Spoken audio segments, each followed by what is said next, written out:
GST slab कम होने के बाद भी किसी भी चीज का दाम कम हुआ ही नहीं है, ये तो आपने जरूर सुना होगा। चलो आज चैट जीपीटी से इसका असली सच पूछते हैं। हे चैट जीपीटी, सरकार ने जो ये जीएसटी के स्लैब्स कम किए हैं, क्या इनसे वाकई में चीजों के दाम कम हुए हैं? मुझे एक मिडिल क्लास फैमिली के लिए 4-5 चीजों को एनालाइज करके बता दो। नंबर 1, हेल्थ केयर या लाइफ इंश्योरेंस पे अगर कोई फायदा हुआ हो एनुअल में।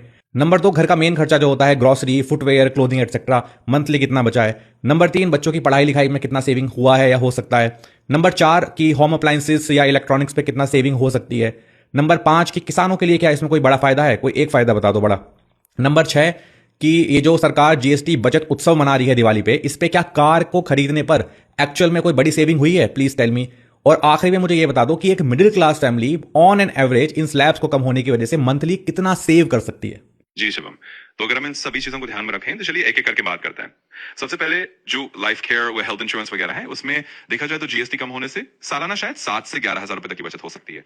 दूसरा, घर के जो बेसिक खर्चे हैं, खाना पीना, ग्रोसरी, कपड़े लत्ते, इन पर आप मान लीजिए लगभग 600-800 रुपए महीने की थोड़ी बहुत बचत देख सकते हैं। तीसरा, बच्चों की पढ़ाई लिखाई में, क्योंकि कुछ एजुकेशनल आइटम्स पर जीएसटी कम हुआ है तो वहां पर शायद 400-500 रुपए महीने की बचत हो सकती है। किसानों के लिए एक बड़ा फायदा यह है कि नए ट्रैक्टर वगैरह पर करीब 40,000 रुपए तक की एक बार की बचत हो सकती है। होम अप्लायंसेज और इलेक्ट्रॉनिक्स पर भी थोड़ा बहुत जीएसटी कम हुआ है तो वहां भी 600-800 रुपए महीने की बचत मुमकिन है। आखिर में जो कार्स की बात है, दिवाली पर जीएसटी बचत उत्सव के चलते 1500 सीसी से नीचे की कारों पर एक मिडिल क्लास परिवार शायद 70,000 रुपए तक की एक बार की बचत कर सकता है।